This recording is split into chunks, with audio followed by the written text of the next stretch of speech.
afternoon. So section 11.9, representations of functions as power series.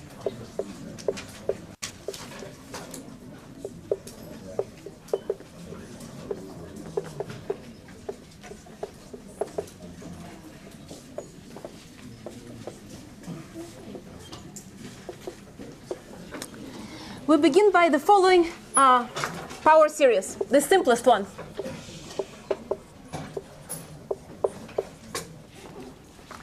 It's a power series because it has the shape, a coefficient times x minus center is 0 to the power of n. Okay? It has the beauty of being also at the same time being a geometric series. Okay? This is a geometric series.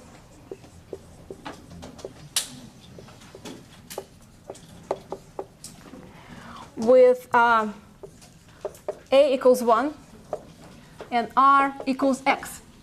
Okay? So we can actually calculate the sum. We can calculate, we can say that for certain values of x, this power series converges, and we even have the sum. The sum is always given by a 1 minus r, right?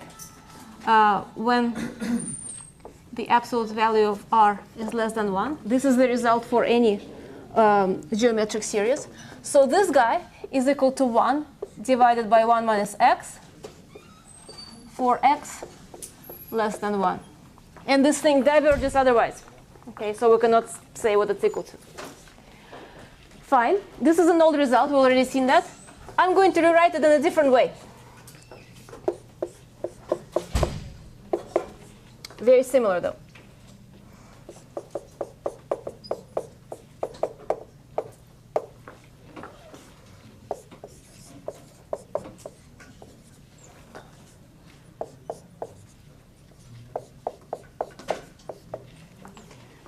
Okay. So this is probably the most important formula for today. A very simple one. So we're going to think of it in the following way. On the left, I have a function of x. The function, everybody knows what it looks like, right? It's 1 over 1 minus x. So somehow here it has a discontinuity. Looks like this. So when x is equal to 0, it's equal to 1. And then it continues here like this. So a function like this, okay? We restrict ourselves to the values of x between minus 1 and 1, okay? Not including. So we have a function that looks like this. That's what we have on the left. On the right, we have an infinite series. We have a power series. So somehow a function is equal to a power series. So it turns out that many functions can be represented in terms of power series. This is not the only one. Okay? And whenever we can do that, we can also calculate the radius of convergence. So it's not like I can always say that the left-hand side is equal to the right-hand side. This equality only holds for a restricted domain of x. But when the absolute value of x is less than 1, the left-hand side does equal to the right-hand side. And you can see that philosophically it's not easy to grasp. On the left, I have this really easy thing. On the right, I have an infinite number of terms summed up. But somehow they're one and the same.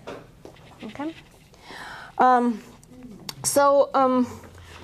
Let me show you what other functions can be represented as power series.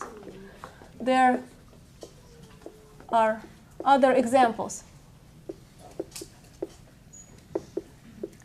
So very often, or sometimes at least, you can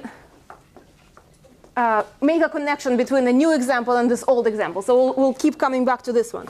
So let's suppose that my function is given by 1 plus x squared, like this. Can we represent this as a power series? Well, look at this function and compare it with this one. So if I replace x with negative x squared, this becomes the same as this, right? So if I replace x with negative x squared, this known function becomes the same as this, okay? So the left-hand side becomes like this. What happens to the right-hand side? Here I have, again, the infinite sum. And instead of x, I have to put negative x squared, right? So I'm just taking this formula, the left-hand side and the right-hand side, and I'm replacing x with minus x squared. And then on the left, I get the given function, and on the right, I have this series representation. And actually, I can rewrite it a little bit differently to make it look more like a standard power series, okay? So this is 1 minus x squared plus x to the 4, like this, okay? When does it converge? It converges, it has the same radius of convergence. Converges for x less than 1, the same as the previous one. We can either apply the ratio test or think of it as a geometric series again. Okay, same thing. Okay, questions? So I'm going to give you another example, which again we will convert to that old one. We can let's consider the function x plus 2.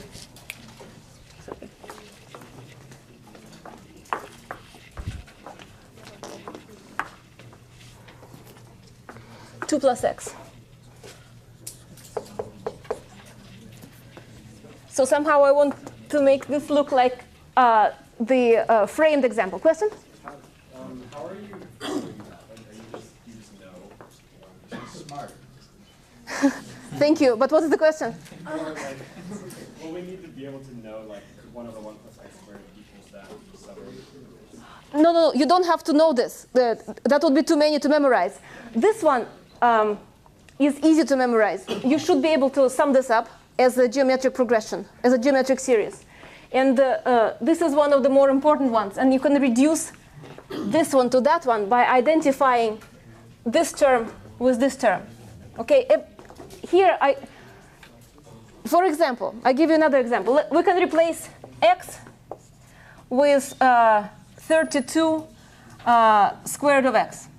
Okay, so let's do that. I take this equality, this side and this side, and I replace x with this. Okay, so what do I get? 1 over 1 minus 32 square root of x on the left, right, is equal to, and here instead of x, I put 32 square root of x to the n. Okay, so this is how I can represent this function as a power series. Okay, so this operation of identifying, of replacing x with another variable, I could replace it with a or b or another letter, or with 32 square root of x or anything like this, right? It would still work. I just have to be careful about the radius of convergence. This is, again, a geometric series, and it only converges when r is less than 1. Okay? But I can perform this operation and get a lot of different functions. And of course, you cannot memorize them all. So for instance, here, okay, I'm going to make this look like that one again. How do I do that? I'm going to take 2 away from the denominator, and this becomes this, okay? Then I have 1/2 1 plus x over 2.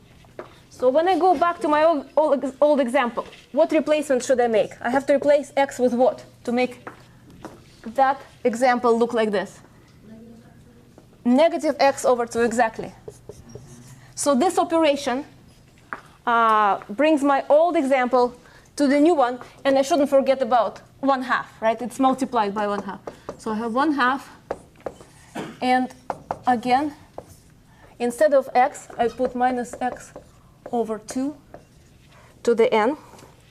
Okay. And I want to make this look like a power series. What's the power series? I should have coefficient Cn like this, right? So this is not quite in that form. So I'm going to rewrite it like this. So I have minus 1 to the n. I have 2 to the n plus 1. I have an extra 2 here. And I have x to the n. Okay. So now it is a power series. Say again? 1/2. No. You see, 1/2 is here, 2 to the n, and this is 2 to the n plus 1. So 1/2 is hiding here. An extra. Okay, I see. Yes. Question? I know.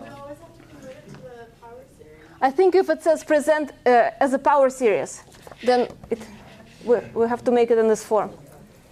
Okay? And this is not hard. You see, so this is nothing but minus 1 times x divided by 2 to the n. So it's minus 1 to the n, x to the n, 2 to the n. And this is another 2. So I just rewrite it as minus 1 to the n, 2, n plus 1, x to the n. So I just break it into components. And I want to separate away x from everything else. Okay, that's all. Okay. And what's the radius of convergence? Right, so converges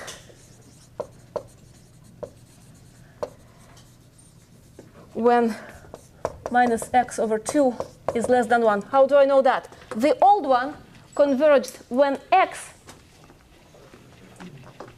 was less than 1.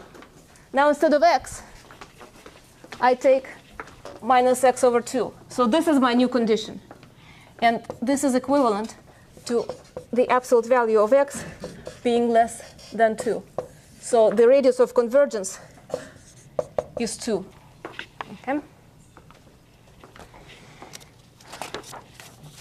Okay, one more. Again, I'm going to bring it back to that old example. So we have x cubed over x plus 2. So returning to the previously solved problem, I have this component, x plus 2, and it's multiplied by x cubed. So this is x cubed times this. And I already know a power series representation for this. So this is equal to x cubed times this.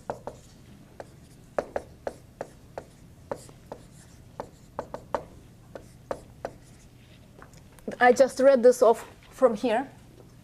And x cubed multiplies the whole thing. So I keep it. Okay. And now this is my goal. It has to look like this. Okay. So I cannot have x cubed multiplied. So I have to multiply it through. So let me do that. Minus 1 to the n, 2 to the n plus 1, and here I have x to the n plus 3. And finally, what I can do, I can start enumerating from 3.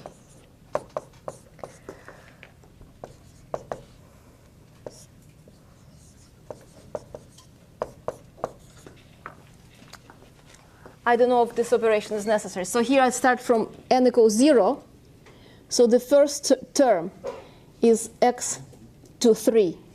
Here I start from n equals 3. So the first term is x to the 3. So these are the same thing. But in principle, this would be OK. This is enough. So we don't need to I don't think so. just ignore it. I don't think so. OK. And it has the same interval of convergence, because it's nothing but this power series multiplied by x cubed, which doesn't influence the convergence. Okay. Fine. So there are things that you can do with power series. And let me show you a theorem.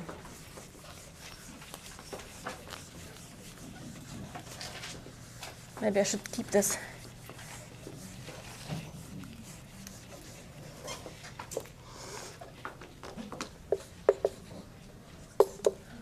So the theorem states the following. If the power series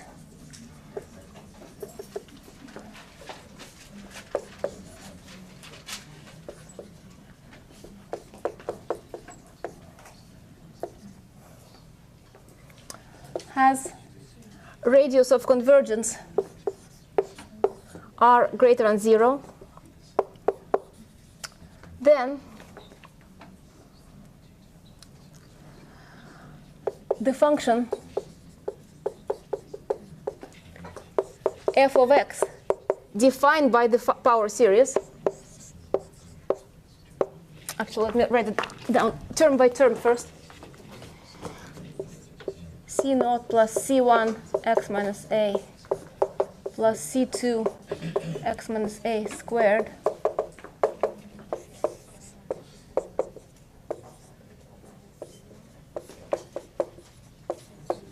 So you see, I'm talking about a function f of x, which is equivalent to some power series. Okay, if the power series has a radius of convergence r, then this function is differentiable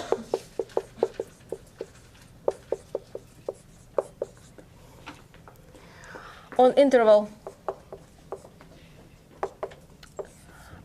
a minus r, a plus r. And we have two items which talk about differentiating and integrating this function. So the first result states how we can differentiate this function. So let's look at this line. Okay, f of x is c0 plus c1 this. Okay, let's suppose that this is some really horrible function whose derivative you can't remember or don't even know. Okay, some special function, hyperbolic sine, for instance, if you don't know what it is, right? Or there are other functions. And let's suppose you can represent it like this. You don't know how to differentiate the left-hand side, but surely you know how to differentiate any of these, right? This is a linear function of x. This is quadratic function of x. This is really easy.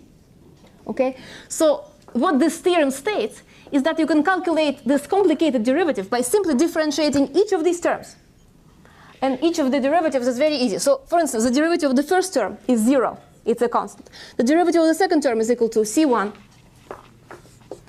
The derivative of the second term is 2 c2 x minus a, and so on. And in fact, you can write it like this, starting from 1. You have Cn times n x minus a to n minus 1. Okay. Where does this come from? I go here and I differentiate each term. Each term is very easy to differentiate. It's constant Cn. Then I have to differentiate this with respect to x. I have n times x minus a to the power n minus 1. Okay. So on the left, I have something that I don't know how to differentiate. On the right, I have a bunch of powers. Question? So then we can differentiate what's inside the sequence? Yes. You can differentiate this function inside the sequence. Basically, what this means is that you can interchange the operation of differentiation and summation. The derivative of the whole thing is the sum of derivatives of each term. And I can write it like this. Let me show you. This is a different way to write it. F prime of x. So basically it's d dx of this power series. What I'm doing here is I'm calculating the sum of the derivatives. And these are very simple to calculate. When I differentiate this, I just get Cn n x minus a to n minus 1. Okay? So instead of to differentiate the whole thing, I differentiate each term, and then I add them up. That's what this first part of the theorem states. The second part deals with the opposite operation, which is integration, or taking the antiderivative. So what's the antiderivative of f of x dx? The same thing. So I have to take the antiderivative of each term. Question? I'm sorry, I'm confused. At the end of that line, you have 0 to infinity, and then the one right there, you have 1 to infinity. So, yes, for the first term, yeah, you're right. I should start with 1. Because the first term is a constant. The term corresponding to n equals 0 is a constant. So it doesn't even show up here. Okay, its contribution is 0. Okay. So with integration, what do I have? The first term gives me a linear function. This will give me a quadratic function. This gives me a cubic function, and so on. Okay, I can just take the antiderivatives. And I will have a constant of integration, c. So I'm going to write it like this.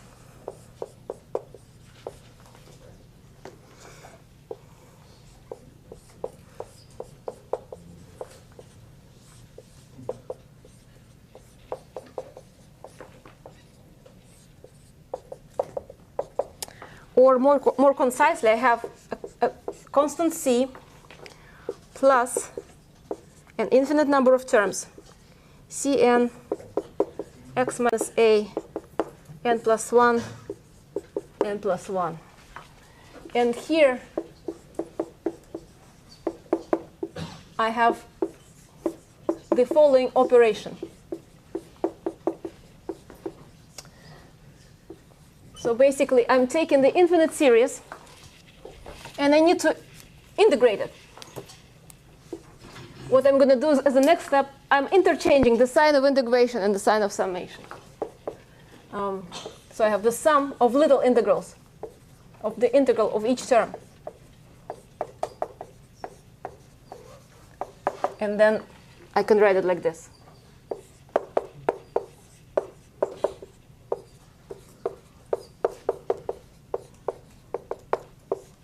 These are the antiderivatives of each term.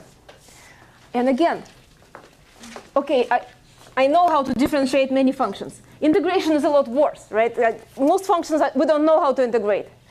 However, if I know how to represent my function as a power series, I can integrate anything. Because, of course, I can always integrate these power functions, right? So this is a very powerful tool. As long as you know how to represent your given function as a series, then you can differentiate and integrate it. But only inside the radius of integration. Only inside the radius of convergence. Outside the radius of convergence, none of this works. So let me show you some examples.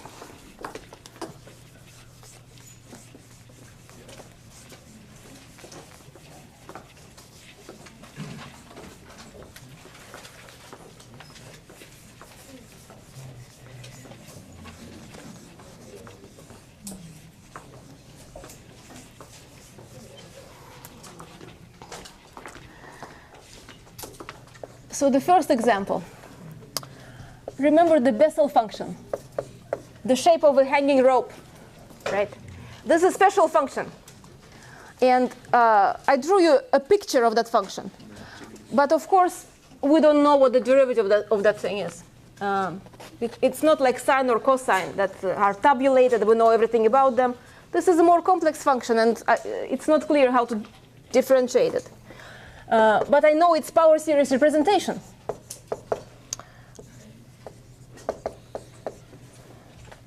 It's given by this.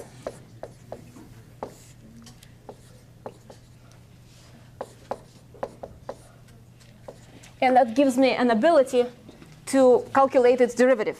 Okay, the radius of convergence is infinite, so for any x, we can calculate the derivative by simply calculating the derivative of each of these terms. So constants stay exactly as they are. As far as x is concerned, all of these are constants, right? So we just need to differentiate x to the 2n. What's the derivative of that? It's 2n x to 2n minus 1. Very simple. And that's it. There's nothing. Okay. So if I can add this up, I get the derivative. Okay?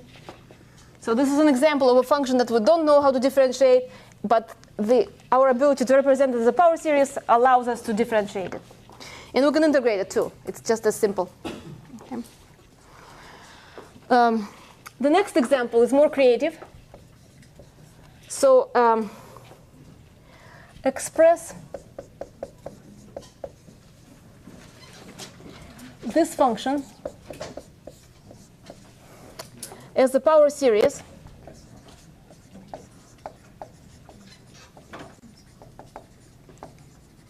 by differentiating our important equation. Okay. What is the radius of convergence?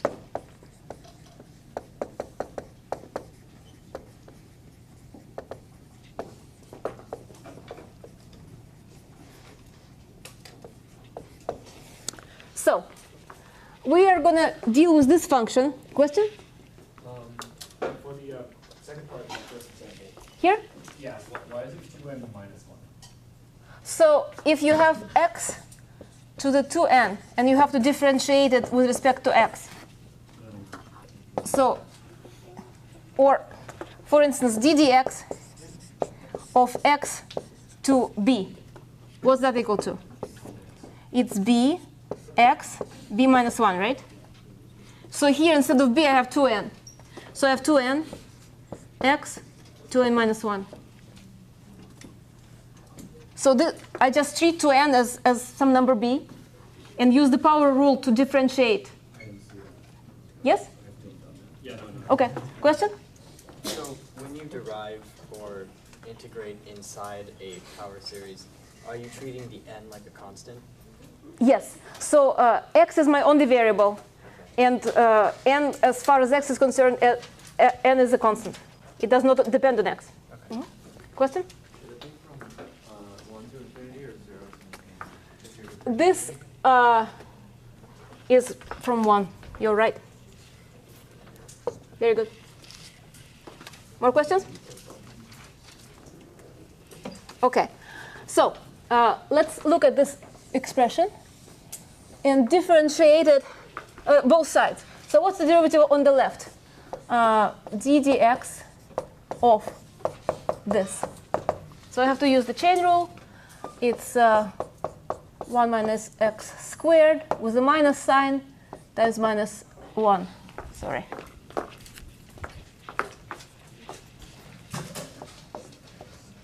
Or I can simplify it to this. OK? So differentiating the left-hand side gives me this function. OK? And now I have to differentiate the right-hand side. So I'm going to start with 1 and x to the n minus 1. OK? So what's that equal to?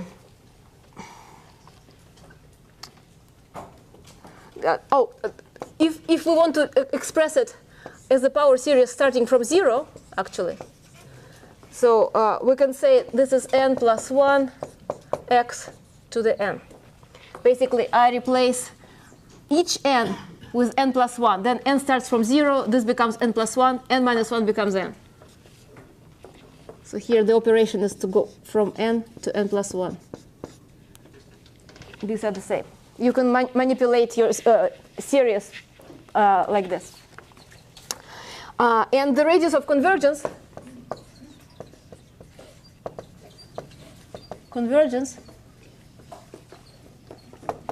is r equals 1. It's the same as this one, according to the theorem. Okay. once we differentiate, the radius of convergence stays the same. So what does this? What do I achieve by this? I achieve the following. I identify this guy with this representation. So I was able to create a power series representation of this guy by differentiating this. Question? How do you get the value of m is equal to n plus 1? So let me explain this. So let me denote. I'm going to use this and denote n equals k minus 1. I'm sorry, k equals n minus 1, which means that n equals k plus 1. I introduce a new integer number, which is related to n like this. Okay? And I'm going to rewrite this in terms of k. Is that right? N minus 1? Yes. So I'm going to use this expression and rewrite it in terms of k. So every time I see n, I replace it with k plus 1. Every time I see n minus 1, I replace it with k. So let's do that. Oh, I also need to deal with the limits. So if n equals 1, then k is equal to 0. If n is equal to infinity, k is also infinity, right? Question? Slightly different one. Oh, wait, I haven't finished with this one, though. Okay. So if it's unrelated, let me finish. Okay, so this is my correspondence. I have integers n, and I have integers k, and they differ by 1 unit. Okay, so I'm rewriting this expression in terms of k. So k goes from 0 to infinity. So when I see n, I put k plus 1.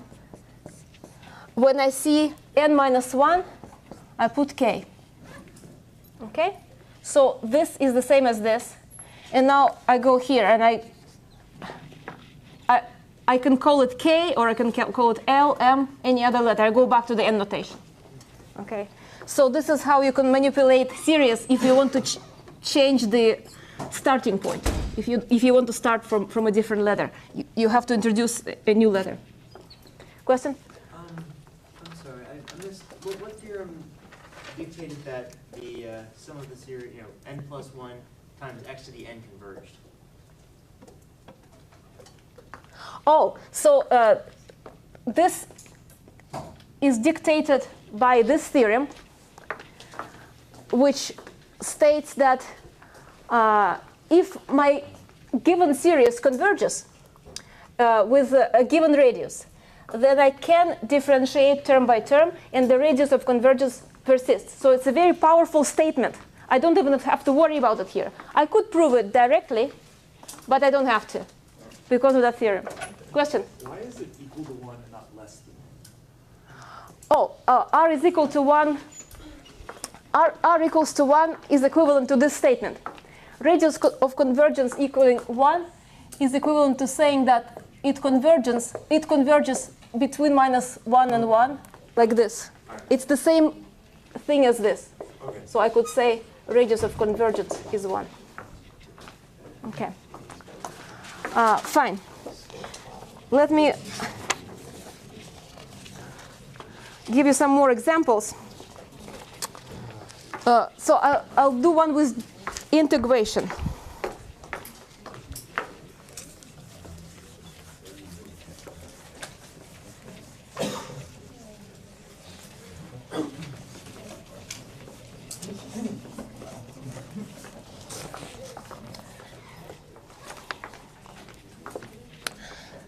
So let's find the power series representation of function f of x equals log of 1 plus x, and its radius of convergence. Okay? How can I represent the function log as a power series? It's absolutely not clear how to do it from first principles, right? but I notice that this function is related to this function by the operation of taking the antiderivative. Okay, so I take this expression. So let me first write. It's not quite this. Okay, so I want to look at this function, 1 over 1 plus x. It's very much related to this one if I replace x with minus x. So this is equal to minus x minus 1 to the n, x to the n, right? By the operation x to minus x implemented for my original power series. So this one is easy. And now I notice that if I take the antiderivative of the left-hand side, I get exactly this function. Okay, so let's do that. Take the antiderivative of both sides. So what do I get? So on the left, and the radius of convergence here, again, is x is less than 1. It follows from the following fact. For this one, the radius of convergence is 1. The operation is x to minus x. The absolute value doesn't care, so it's the same radius of convergence. So I know everything about this one. This is going to be my starting point. Okay, and let me take the antiderivative of both sides. So I have the antiderivative of 1 plus x dx. What's that equal to? When I integrate that, what's the antiderivative? That's just log of 1 plus x. Okay. And on the right, I'm going to take the integral of these things. So actually, for clarity, let me write this down as a bunch of terms. So it's x minus x plus x squared minus x cubed. This is this alternating series plus x to the fourth. So I'm going to take antiderivatives of these things. What are they? X minus x squared over 2 plus x cubed over 3 minus x 4 over 4. And don't forget plus c, right? We always have to have plus c. Okay, so I'm almost done here because on the left, I have the desired function that they're asking for. And on the right, I have something that looks like a power series. So let's write it down as a power series. Starting from 1, the power of minus 1 is n minus 1, x to the n over n plus c. Right? We have x to the n, and I divide by n, and I have to add c. So the last step is to find the constant of integration. And that's very easy. How can we find c?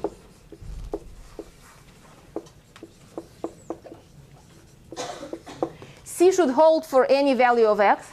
So take x equals 0.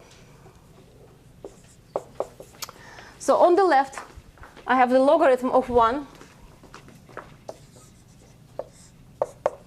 which is 0. And on the right, when I substitute x equals 0, all the terms are equal to 0, and I just have c.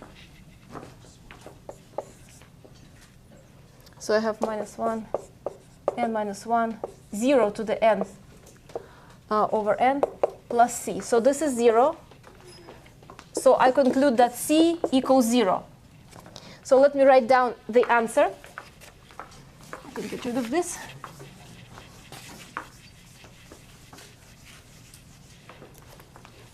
So the answer is the function log of x plus 1 is given by the following power series.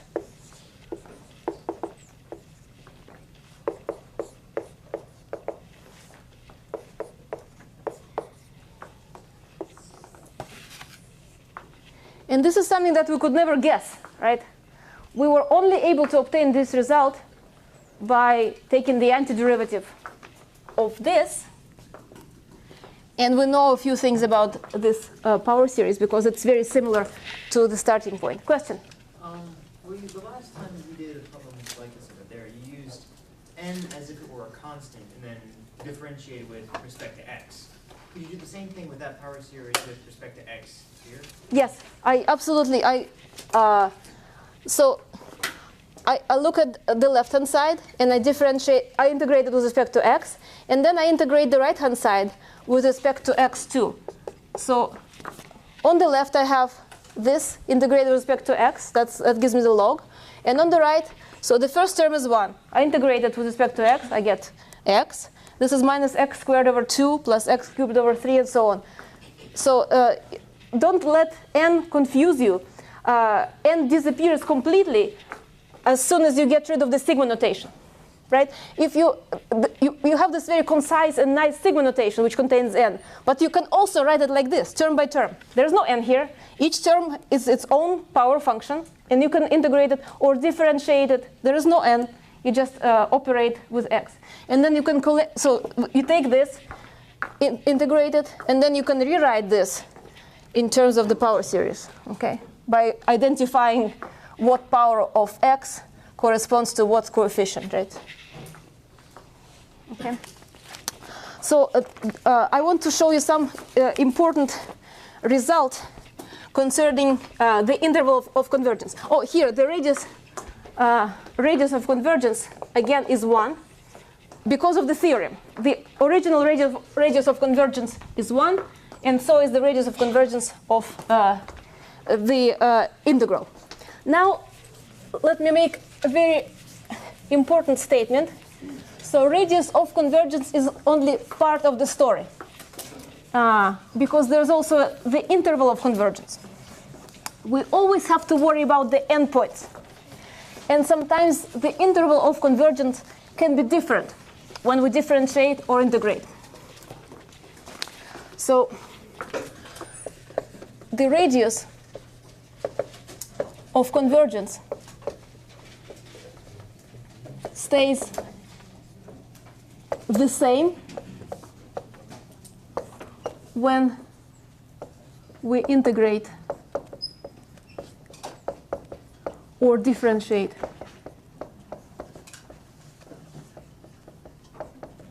The interval of convergence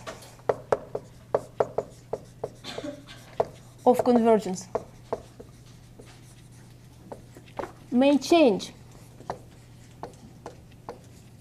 And here in brackets, I put endpoints. And the next example illustrates this. So let's consider the function f given by the following power series: x to the n over n squared. Okay, I define this function like this. Let's investigate the convergence of this thing by using the ratio test. So x n plus 1 squared divided by x n squared. I can simplify a little bit. X n squared n plus 1 squared. As n goes to infinity, you can see that the power of n is the same for both, so this tends to x. Therefore, the radius of convergence is equal to 1. This guy converges as long as this limit, its absolute value, is less than 1. So that gives me the radius of convergence 1. How about the interval of convergence? We need to check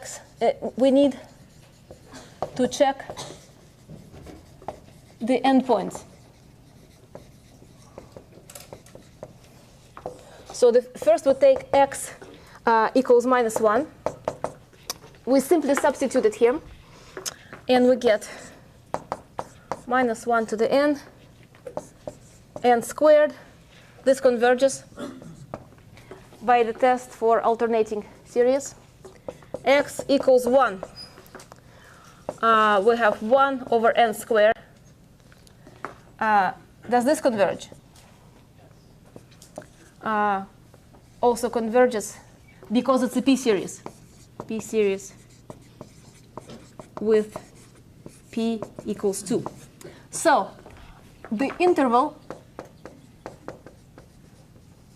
of convergence is -1, 1 inclusive.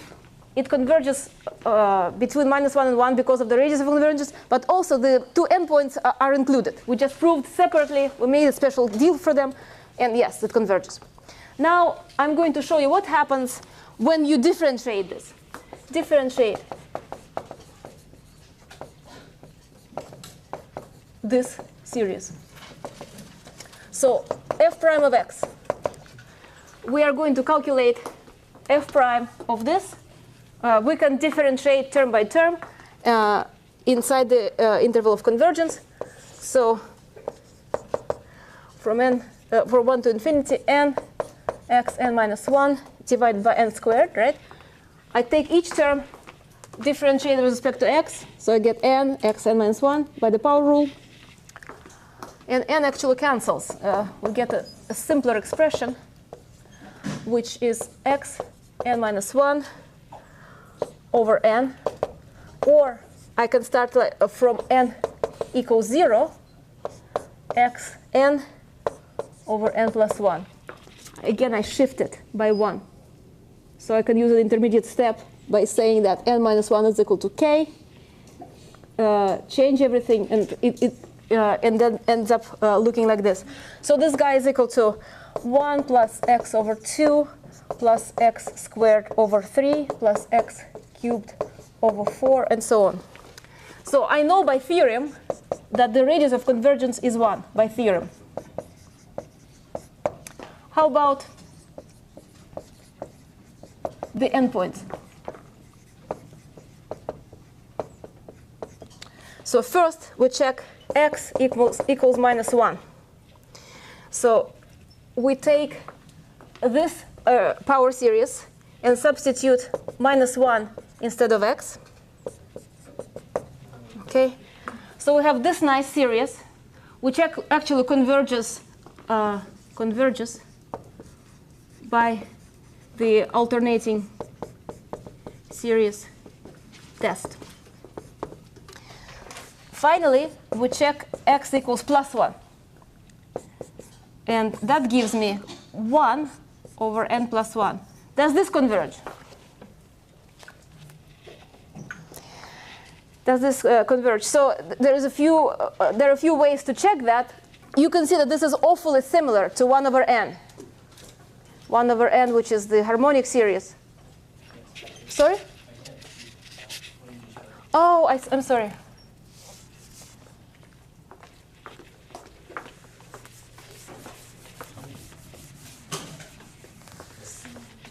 So what was it? Oh, x equals 1. I have 1 over n plus 1.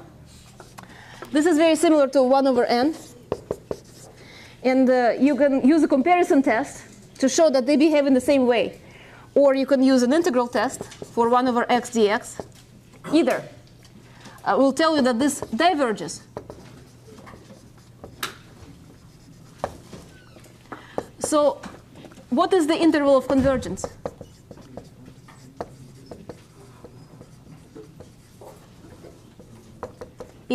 It includes -1, but it excludes 1. Okay? So when I differentiated the original series, the radius of convergence remained, but the interval of convergence changed. For the original series, it included both ends. And for the derivative, it excludes the right end. Question? Yeah, if you're going to use the comparison test, how would you do that? Oh, here you can show that the limit of an over bn as n goes to infinity goes to 1. So they behave in the same way. And an is 1 over n plus 1. bn is 1 over n. And you know that this one diverges. Thank you.